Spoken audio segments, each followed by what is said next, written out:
And I'd like to welcome everyone to a Get to Know Your Farmer series we are just launching. This is Margot and Frank from Jakolof Bay Oyster Co. Some of the most amazing oysters I've ever eaten, and Margot is also a whiz at the accoutrement that comes with the oysters, and she is going to do a demo for us today and get some questions answered about oysters and oyster farming. All right. Hi, everybody. So I think mostly it was really informal. Robbie and I dreamed this up first thing this morning. Robbie agreed to help me out with it. The one message I want to get across to everybody is not to be afraid about opening oysters. There is not a right or a wrong way to do it. The only wrong way is if you injure yourself. So I guess there is a right and a wrong way. But stay safe. That's the main goal. When we're handling oysters, we have a rule on our farm to always have gloves. There's no bare hand contact with the outside of the shells. And one of the reasons for that is they're really sharp, just the outside of the shell. And if you cut yourself with anything that's from the sea, because the sea salinity is the same as your blood salinity, the bacteria that are just naturally occurring in the sea can cause infections in your skin. So you want to be super careful not to get cut. Or if you do, even just a tiny cut on your hand when you're handling oysters, you just want to make sure to put some betadine on it right away and stop any potential infection. Other than that, a lot of people have different preferences for their knives. I have 3 here. This one is Frank's favorite.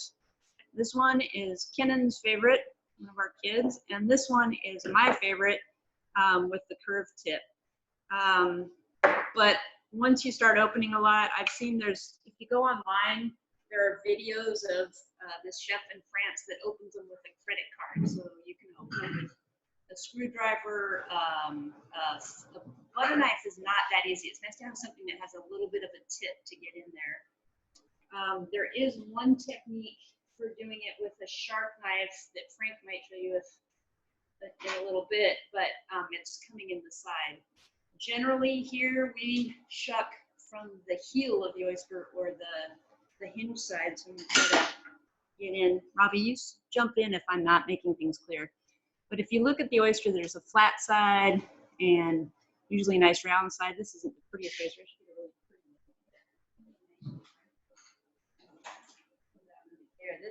This is what we're going to be delivering to you folks tomorrow. It's something more that looks like that. But there's a hinge. It's sort of a little black spot at the base of the oyster, and that's where we will be coming in on, or one of the ways I'll show you today. The technique that I use is with gloved hands. I like to just hold the oyster in the air like this, and you get the knife sort of sunk into, you'll feel sort of the soft spot where that hinge is a little bit softer than the shell itself, and you just kind of push in there and give it a twist. And it's more in the twist than in the shove. I like to think about it as pulling the oyster onto the knife, because then I feel like I have more control. As soon as you hear that pop, I don't know if you guys heard a pop, you run the blade along the top of the shell. You don't want to rip it off immediately, but you want to sort of wiggle, wiggle, wiggle. Is this visible at all, Robbie? Wiggle, wiggle, wiggle. Yes, it looks great. Great. And separate the adductor from the top of the shell. And once it's separated, you can just lift that off. Then you have your oyster, but it's still got the bottom adductor attached, and you want to just slip your knife underneath and separate that bottom in just kind of a scooping motion, separate that bottom adductor muscle. And then you can give it a little bit of a jiggle because you want it to slide out nice and easy, and sometimes just from suction, the oyster will get stuck in the shell. You give it a little bit of a jiggle, make sure it's nice and swimmy in there, and then it's really easy to just slide in like that. It's not fair that we don't all have oysters, Margot. I know. I'm building the anticipation for tomorrow. Let's see. Do you have any questions? There's not a whole mass of you. I didn't think there would be, but does anyone have any questions? There's no questions yet on the chat, but I was curious, what are some of the uses for the shells after you're done with them? The chickens love them. We do trade with farmers, just the empty shells for, they put them in their fields, crush them up. Sometimes they'll burn them to make them more accessible to their fields. You can, we actually use them as non-skid on our driveway because it stops it's just a great non-skid surface. But yeah, they're wonderful as a soil amendment. They build structure to the soil. So if anybody, Robbie, you might know more of this from talking to farmers about oyster shells in soil, but there's a lot of advantages there. It's great if you have a koi pond by any chance. It's really good for filtering water and gosh, what are some of the other uses that I'm forgetting now? Can't think of any more. You mentioned filtering water. Are there some benefits, like what sort of ecosystem services do the oyster farming and shellfish farming provide? That's a good question, Robbie. I think I would have fed you that one. So oysters can filter up to 50 gallons of water in a day, and in that filtering, they're taking out nutrients to the oyster that can help mitigate harmful algal blooms, can help clean the water, and there's just a huge benefit to water quality that oysters provide. Let's see, what else am I missing? There's the gear that we have that's in the water provides a habitat for lots of juvenile fish. So when we haul up the gear, we'll see tons of worms and crabs, and a little bit less if we're moving them often, but there's still seaweed and kelp and protective areas for juvenile fish to hide. And so it really, the area in and around our farm is rich with diving birds, with otters, with all kinds of creatures that are attracted to the mini habitat that we're providing with our gear. So that's kind of a neat benefit also. Gosh, I guess I should open a few more because I don't know. There might be some other things. Oh, I was going to say, if you're not comfortable holding the oyster like this in two hands and doing an open air shuck, a lot of people do it. Here, I'm going to tilt it down and maybe come in a little closer. And if you don't have gloves, you can take just a dishcloth and you can wrap it so that it's covering your hands. You make like a fold it in half and then pull it back. And you can put that oyster right in. Can you see, is that close enough? Into that spot, and then you can come at it. Try to maybe in an angle. You can come at it from this direction, and the towel can help protect you so you don't ever poke yourself with your knife. I do not recommend using any kind of a sharp or serrated blade. The oyster knives are specifically designed to have a little bit of a point. They may be sharpened at the tip just for that spot for getting in, but the rest of the knife is not sharp, so you don't injure yourself. Margot, there's a couple questions. Can you, what kind of gloves do you use? And do you provide knives for folks that want to get some knives with your ordering? Yeah, so we do have some knives on hand right now, but they're what I call a novelty knife. Sorry, let's back up. They're very cute and they do function okay, but it's not my favorite knife. We usually get our knives from Murphy Knives. And I have an order, but with everything right now that's been happening, it's gotten delayed. So I was hoping to have it this week, but we should be getting them in the next week or two. This is the one that's sort of the most popular on their site. They make it now where the plastic is a recycled ocean plastic, good for the ocean. It's a short blade with a somewhat sharp tip. You can sharpen that tip more a little bit when you first get it. Sometimes it's a little bit dull. This is Frank's favorite blade. Let's see, you asked me 2 questions though, Robbie. What was the other one? The other one was, what kind of gloves are you using? They look pretty special. So these are my new favorites. They have them at the Gear Shed here in Homer. I don't have them online right now, but I can put some up online and just go get some from the Gear Shed. I won't be able to do it for tomorrow. But they're pretty thin so that you can actually have good control, and they're very pierce resistant, so they handle the shells really well. We were using those, like the blue gloves, the Atlas blue gloves. I think these are Showa. I have one that's still, these are so worn out, I've washed them, so I'm trying to see where if you want afterwards, I can send out information on the brand of our gloves. Do we have a new glove over here?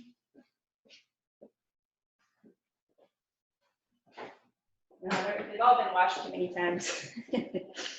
But they really last. Here it is. It's the Showa, SHOWA 377 is the glove type. And they're just super resistant. I think they've only been out for the past year or so, but these are the ones that really seem to hold up the best, leak the least, and we're super happy with those. Awesome. You keep mentioning tomorrow. What's so special about tomorrow? And we also have a question on what's the difference in the sizes of oysters that you offer? So again, I gave you 2 questions. Sorry. That's all right. Let's see. Tomorrow we're going to be delivering in Anchorage. This is a first for us, so I'm hoping everybody will be super patient. It's been very successful to now. We're looking forward to dropping things off. We're trying to keep things as safe as possible. For us, our processing plant is a safe zone. It's just our family that comes inside. And we're asking people to put coolers out on their front porch. If you're gonna be gone, if you're not right there, make sure there's ice packs to keep the coolers, to keep the oysters cool. We'll just go in, open the oysters, put them in, knock on the door and run, kind of a ding dong ditch 'em approach, I guess.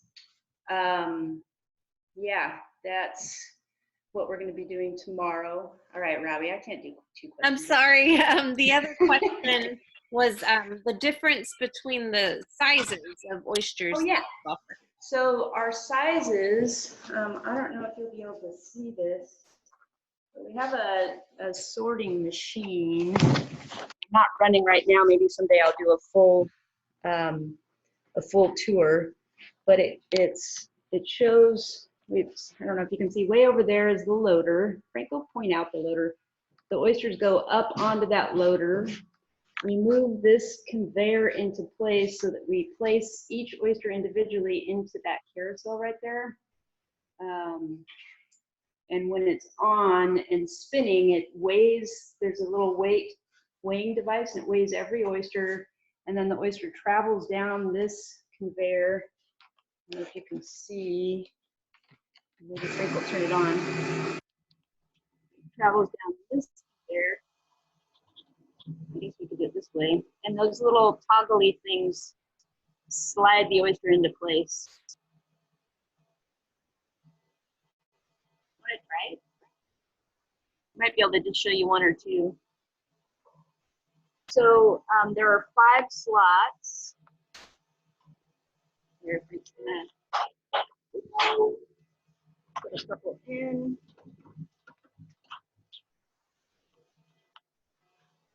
Anyway, that's more or less how it works. And then each slot, so we have the numbers on here. Oh, let me know if you can't see. This is the number 5 slot, and it's, all right, maybe that's too noisy. We don't have the baskets in place to catch them right now.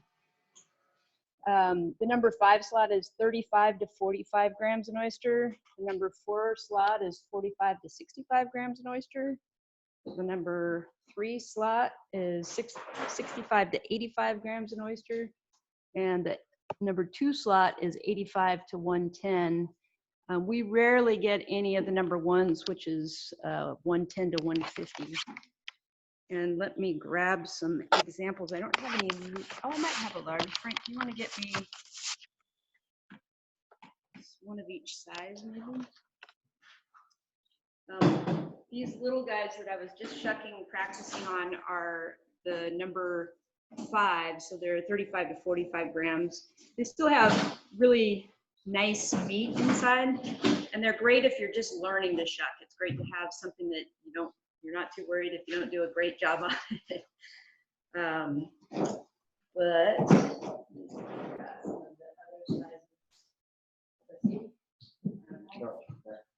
Margot, is that size that you just showed us considered the party popper? Yeah, yeah, we have them up as shooters on the website right now. Gotcha. And this is a large, so you can see these are $12 a dozen. These are 23, but by weight, this is at least twice the volume of this guy and meat content of this guy. Twice, 3 times, I think. This is a standard, so again, it's by weight, so it could be that the lip's a little bit smaller, but because it's by weight, you get a consistent meat quality with each size. Let me grab it.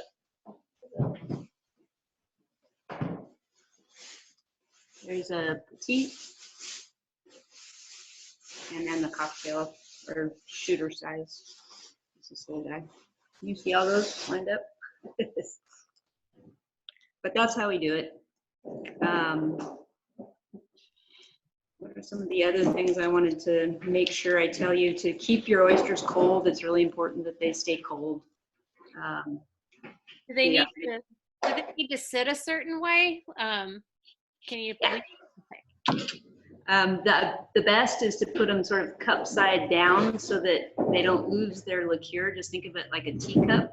And if it's upside down, it'll tend to lose its liquid and it won't last as long. There's a lot of discussion about when you shuck an oyster, people say be very careful not to lose the liqueur. And again, I think people get whatever your preference is, you should stick with that. There's no right or wrong way. In some restaurants, they actually rinse the oysters. I don't like them rinsed because I really like to have that liqueur with the oyster. But in France, a lot of times what they'll do is they'll pour off first water, they call it, le premier eau. They pour that off when they first shuck the oyster, and then they let it sit and it oozes out its own liqueur, and that stuff is really tasty. The first water that's in it, especially in a really fresh oyster like these are, is basically just seawater. And some people get a little bit of an indigestion from just the seawater because you're just drinking seawater. So if you pour that first little bit off, you'll still have a nice moist oyster if it's real fresh. But there's a lot of different approaches to that. Some people are saying, no, I love that salty water taste, then go for it. You should keep it in there.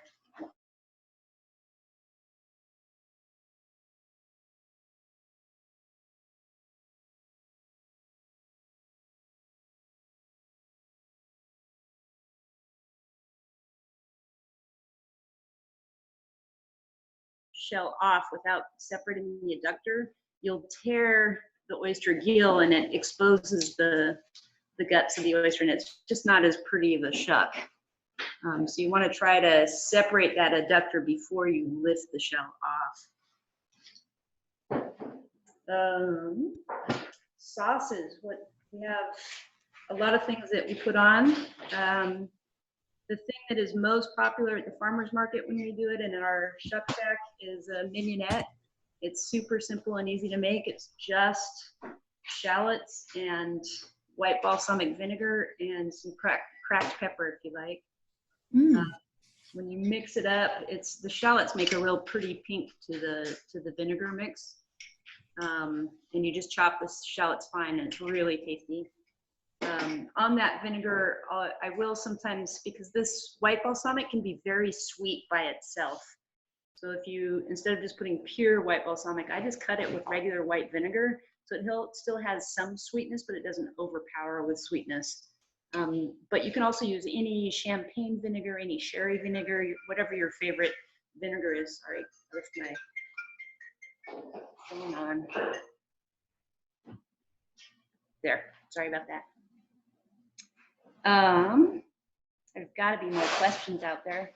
Margot, could you go over all the ways to buy your oysters? Yeah, so it's changing right now.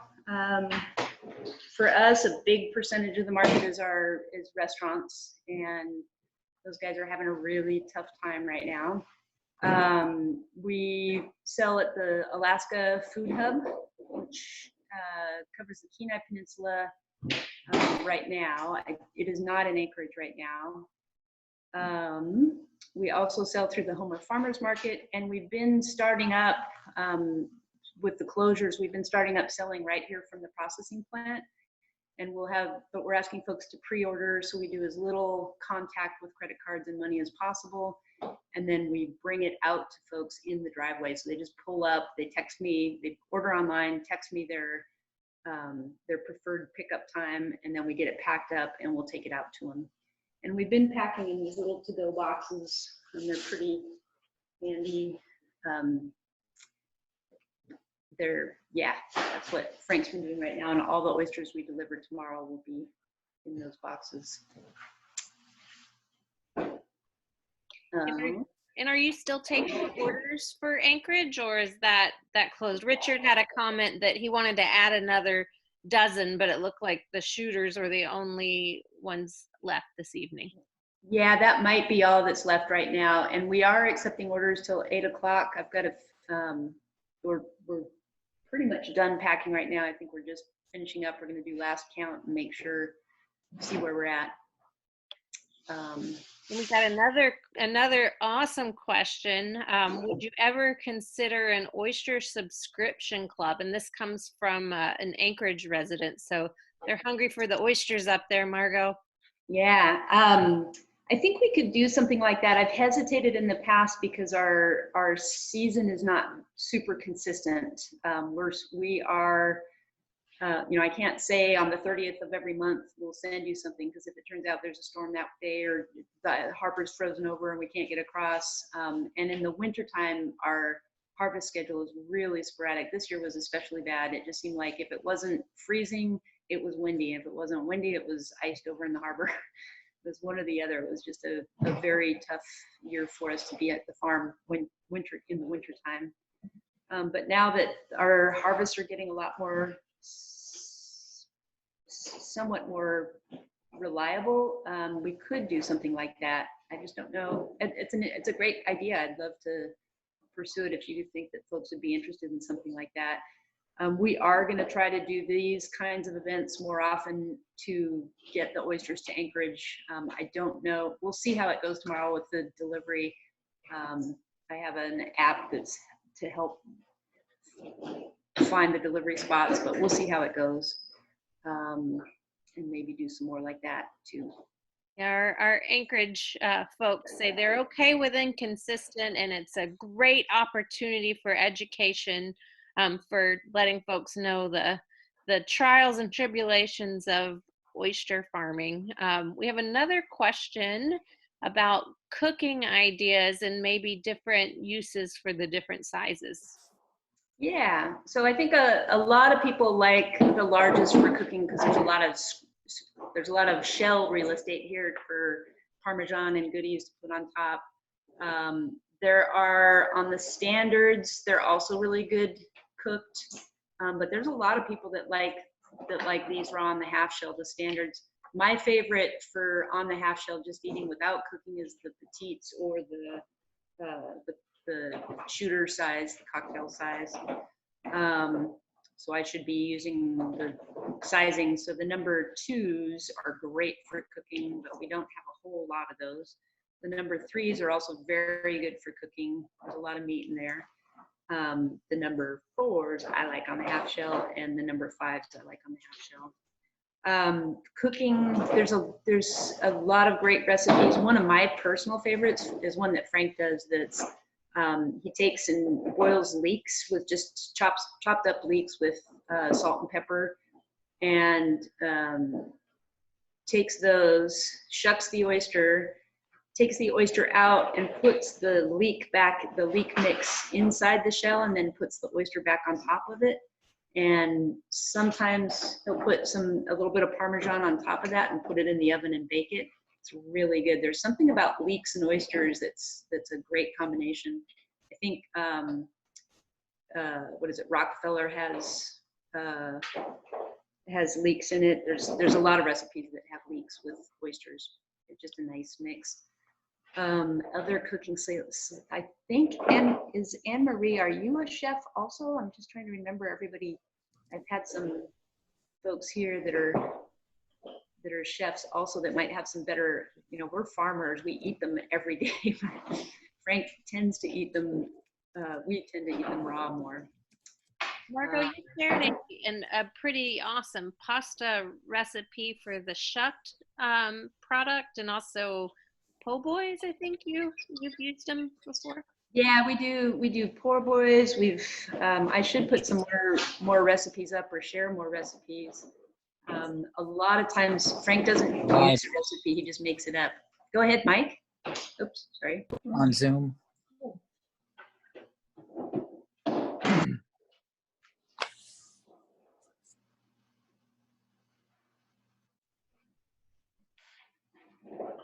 Did I miss something, Robbie? I think he was talking to someone else. So. Oh, okay. Yeah, there are some great ways of cooking them. Another thing that I've heard, and Frank and I actually tested it the other night, is one solution is just to put them in the oven, and I think it was like at 450, a pretty high heat, for 5 minutes or just until they pop. And that kind of leaving them in the shell, you can do it on the barbecue too, kind of steams the oyster inside, so it makes a really nice steamed oyster, and then you can put whatever sauces you want on top. We tried the other night because I've been telling people, if you can't shuck, one thing I've heard is that you can put it in a microwave for a few seconds until it pops, and then it's easy to open. So oops, dropped my large. So we tried it the other night, and it took 10 seconds, and the oyster inside was pretty hot. It popped open in 10 seconds. So the shuck was easy. It's a warm oyster. It doesn't change the texture of the oyster, which I thought was interesting. So it's like a warm oyster that's cooked, but it has the texture of a raw oyster. I thought it was interesting. I liked it. But when you cook them, they get a little bit more of a denser texture to them.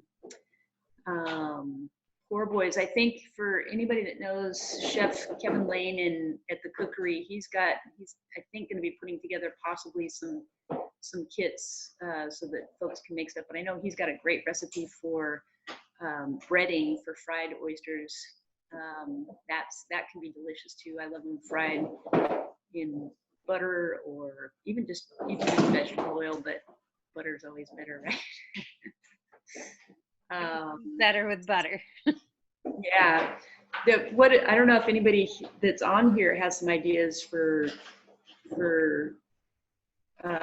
cooking them. I think I have some chefs on here today. I don't know who else here. Robbie, do you see any chefs up there that would be willing to? Yeah, if anybody has any suggestions, feel free to unmute themselves or type it into the chat box, and I'm happy to share it. Margot, I think one other thing that I would love to hear you explain is, I know you guys take food safety very seriously, and there's a lot of regulations and testing around your business. I'm wondering if you could give folks a real brief overview of all that. Yeah, so the number one thing, well, there's probably two number one things, I guess, with oysters. One is that they can get a bacteria called Vibrio that's naturally occurring in the environment, or can be, and it duplicates really rapidly as temperatures go up. So the notion, keeping your oysters at 45 degrees or below is really important, because that big bacteria will give you a horrible indigestion. So you don't want that. And the regulations around that are pretty strict for us. Getting the oysters here are harvested right now. I think the water is 38, maybe it was 40 degrees. It was 40-degree water yesterday. And when we start worrying about Vibrio is really above 50, but you want to store your oysters below 45 so that bacteria doesn't get growing in the shell, because it can be in the water that's in with the oyster in its shell. So that's one of the most important ones, and why you never want to eat oysters on the counter the next morning, or it's not a leftover food. That bacteria cooks out though, so if you're cooking your oysters, that one is not as much of a concern, but you still want to keep them cold. You don't want to get it started before you cook them either. Let's see, the other is PSP, which is paralytic shellfish poisoning. Here in Alaska, it tends to happen in Ketchikan Bay more towards the end of the season, August, September, and it's a toxin that we test for weekly in the summertime, and it's a really bad one. You definitely, the symptoms of it, if you ever go out and harvest clams on your own, and none of the beaches in Alaska are tested, so if you're ever doing any recreational harvesting, if you do decide to eat them, one, I would say stick with the winter time, but that's not a guarantee. In some areas, especially in the southeast, you can still have paralytic shellfish toxins in the water in the off season. I've seen it in the shoulder season, not so much December, January, but in some areas even then. And that one is caused by a phytoplankton called the Alexandrium. So we look in our microscope frequently to see what the oysters are eating. And if we see that plankton in the water, we are, not that we're not careful, we're always super careful about sticking to the testing protocols, but you want to make sure that the oysters get tested and that the oysters that we're shipping to you have been tested per the protocol that the DEC puts in place. Testing is more frequent in the summer when it's more likely to happen, and less frequent in the winter when it's not as likely. What am I missing on that? There's one more question. Do you ever have a problem with wildlife getting into your farm and maybe stealing your oysters or any sort of thing like that? Yeah, we do not on our farm, with exceptions. When we bought our farm, it was all lantern nets, and if the lantern nets, if you don't work the oysters frequently, you have to move oysters a lot, or they other creatures start to grow in them, one being mussels, and sea otters love mussels. So if the nets get covered in nets, if the oysters get covered in mussels, then the sea otters will tear into the oyster nets to get the mussels. We have not had a problem with them going after the oysters. But we've also started using gear that is a metal cage on floats, and that metal cage is not something that the sea otters can get into, so it's not been a concern for us. We actually find that the sea otter is a friend of ours. We really like them. So, yeah. We've experimented with scallops a little bit, so we actually have some purple hinge rock scallops that we harvested day before yesterday now. We're actually freezing those, but we should have some of those available next time we come to Anchorage. We're just getting that packaged up and figured out. The otters love the scallops, so we have them actually in trays that the otters can't even see into, or I think they'd go in and try to get them out. But they just don't seem interested in the oysters. I don't know why. At least not in our bay.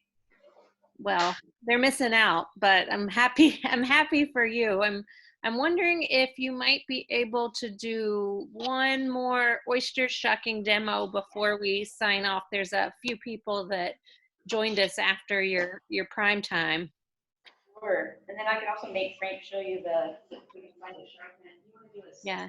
Margot, you might have to lean your camera back down a little bit too so we can see you. And someone else said yes, they want to see scallops on the listing. I'll share those, what we're doing there. All right. So coming at it again, let me use my favorite knife. If you look at the heel end of an oyster, I always do two-hand open air. I don't set on a surface. A lot of people set on a surface, so I can show that also in just a second, because I know that that's easier for some people. But I like when you take the tip of your oyster knife, if you set it into, there's like a slightly soft spot in the hinge, and I almost like to, so when you get to the point where you can hold your oyster without it falling off, it means that you've kind of sunk into that hinge a little bit. I often think of it more as pulling the oyster onto the knife than shoving the knife into the oyster, and it just makes me feel like I've got more control. Once it's in that right spot, it's just a quick pop. And I don't know if you can hear that little pop. And then you don't want to lift the shell off too fast. You want to leave the shell, the lid shell in place. And then one of the things I like about this knife with the curved tip is that it doesn't dig down into the oyster. This is not the knife we sell, partly because the other one is a lot more popular for some reason. I like this one because it allows you to then, it keeps the tip up and allows you to separate the adductor muscle. So you kind of wiggle, wiggle, wiggle, and you want to cut it off the top of the shell. You can see that. But it allows you to cut it off the top of the shell without piercing the meat of the oyster. And then you get a nice clean shuck like this. Often also, when you shuck an oyster, there are little shell bits that the oyster, when it's building its shell, grows them from the outside. So sometimes there'll be a whole line of shell right in this zone, and you want to just knock that off because it's no fun to eat that. And then sometimes, like here, I don't know if you can see that little tiny black spot, that is the hinge when I popped it, and I'm not getting it out. The black material of the hinge can sometimes come and get into your oyster, so you just need to knock that off also. And then you take your knife and you scoop under the bottom of the oyster, just slide it in underneath and separate the adductor muscle from the bottom. Make sure it's kind of swimming loosely in there before you eat it. And then you want it so that if it's swimming like that, then you know it's going to be easy to. We need some sound effects, Margot. We need some slurping. Slurp. One thing you want to be careful of is, like I said earlier, the shell itself can be really sharp. You don't want to touch your lips to the shell. You don't want to get a cut there. If you do, make sure you sanitize the cut. I don't know, for those of you that came later, I was explaining that because the bacteria in the ocean, your blood salinity is the same salinity as the ocean. So if you cut yourself, anybody who's been to a tropical isle and skimmed a knee on the reef or something will know that it takes a long time to heal. You have to put a lot of disinfectant on those. Any little cuts from contact with objects on the sea, whether you're walking on the beach or eating oysters, you want to make sure and disinfect real well. And that's why we, on our farm, there's no bare hand contact with the oyster shell. We always use gloves. You want to do it that one?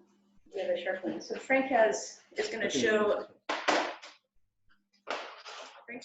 another technique, which is coming into the side of an oyster. A lot of times in France, they do it this way. With a big oyster, if you come at the heel, sometimes it breaks too easily.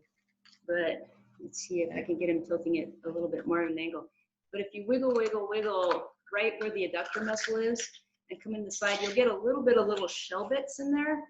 But it's an easy way for shucking bigger oysters that you just come in that through the side right at the adductor muscle. And if you think of an oyster, the adductor muscle, everyone I've ever seen, I've never seen a left-handed oyster. If the heel is towards you, the adductor muscle is always on the right about midway up or 2/3 of the way up. Frank's eating that one. So I hope I'm giving everybody a real appetite for their oysters. I'm hoping that this doesn't look too scary. Keep gloved hands, keep safe. Don't use a sharp knife unless you are using the technique that Frank was showing. I can't ever do it very well without getting lots of little shell bits. But one of the things that I was told is with a sharp knife, if you're using a sharp knife, you hold it like this, so you have lots of control. and then you just wiggle. Ooh, look, I'm doing it. You wiggle, wiggle, wiggle, and then once you're in, you start sliding until you find the adductor muscle. But like I said, you don't want to cut yourself, so you're just easing there. I got it. Hey, oops, sorry, you didn't get to see. I'm super proud I got that one. It's not my favorite way of opening an oyster, but there you did. Practice makes perfect. Except I see how I wasn't careful to make sure the adductor was fully taken off, so I pulled some of the top of the oyster off, and that exposes the gills and makes for kind of an ugly shuck. Another thing that people talk about with oysters is,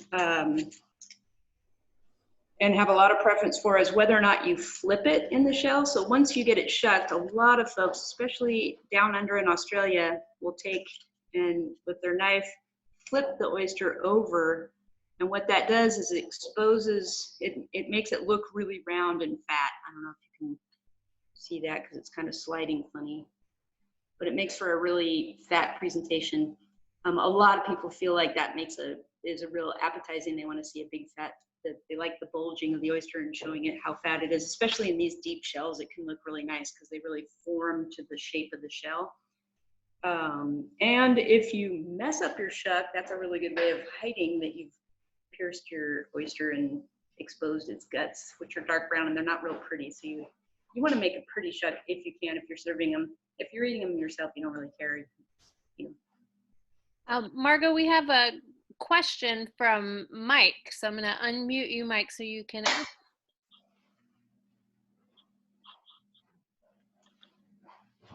Let's see, trying to unmute you, it's not seeming to work. There we go. Hi, Mike. Hello. Hi. Hey, sorry if you've already addressed this before, but is there a surefire way to find the edge on the oyster? Because I always seem to have a really hard time finding the edge where to put the knife to get it in there. Yeah, so if you're with these oysters, are you thinking to get in through the side or through the? Yeah, the side. Yeah, the side. It's really hard to tell in the oysters. Sometimes you can see it if the oyster's been real tumbled well. On this one, it's pretty visible that you can see it. But coming in the side, it really is just picking that spot. And if you think of the tip of your knife almost as a drill, you can sort of drill until you find that edge. It'll create a little bit of powdery shell that might go into your oyster. But if you're using that technique, you almost drill, and then once you're in, water will start coming out, you'll know. And then you can start doing a slide movement pushing up towards the top of the shell to cut the adductor muscle, and you work your knife in that way, if that makes sense. Yeah, that seems to be kind of how I've always done it. I did see you do it through the hinge though, and I've never tried that, so I'm going to try that. So yeah, the hinge I appreciate that. The hinge is a pretty easy, fast way. Oh, I don't know if you were here earlier, but you know, my preferred technique is pulling the oyster almost onto the knife, and then you can feel it pop. But a lot of people, quite a bit of my workstation is messy. If there's chefs amongst you, don't look at what I've got going here.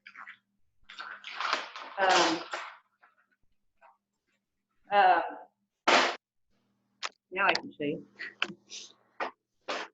Is to put down a dish rag like this, so especially if you're trying to do it bare hands. I know I just said don't touch your oyster just bare hands, but if you don't have gloves and you just have a dish rag, you can fold the rag over in half and then cover your hand this way so that you leave a little pocket, and then you can pop the round side of the oyster into that spot there and then come at it this way, go at the hinge.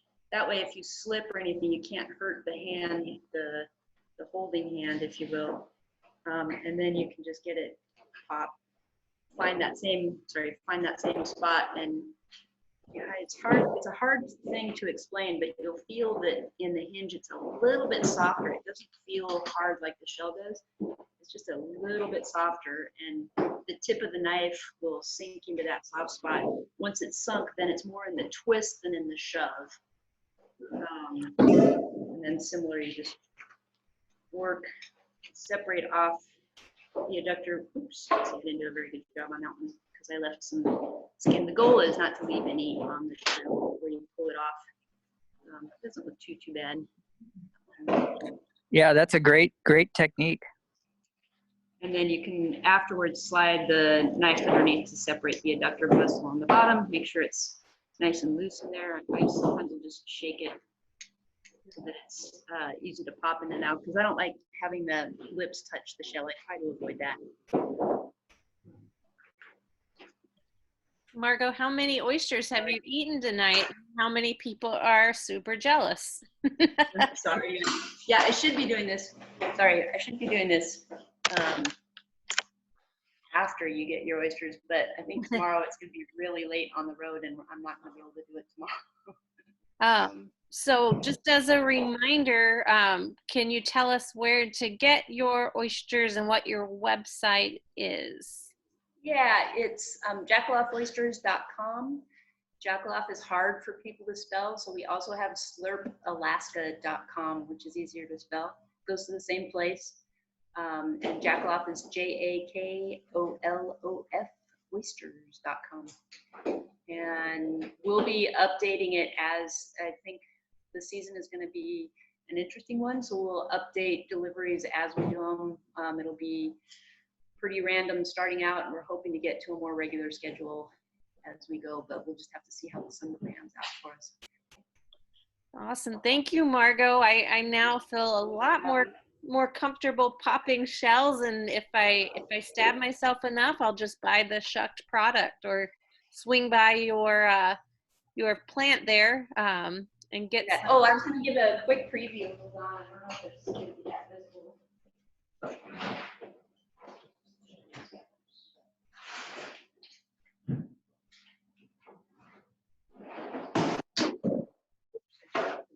So this is what we're working on, the scallops. They're actually shucks, so it's just the adductor muscle and the scallop itself. And it's more of a pretty thing. It's not a lot of meat in here, but they're really fun to dress up and bake. So that's what we're looking at doing with those. Are those the pink singing ones? No, these are not the pink singing. These are actually purple hinged rock scallops. It's supposed to be some of the sweetest scallop meat that exists, sweetest and finest. But we have very few right now. It's not something they're like a wild catch for us. So it's more of an experiment, and we're just testing it out. We'd love to be able to get more of these, but they're super delicate creatures. You can't take them out of the water. They're hard to tend, but it's fun. Try out anyway. Awesome. Well, thank you, Margot. I hope you wish you well in your farming season. She's a year-round farmer with her husband Frank here in Homer, Alaska. Thank you for everything that you do, and this has been an awesome get to know your farmer Zoom session. Thanks so much for helping get it together, Robbie. I really appreciate it, and thank you guys all for supporting, and hope you enjoy your oysters tomorrow. Thanks, Margot. Everybody order often and slurp, slurp, slurp. Woo! Thanks, Margot. Thanks, guys. Take care.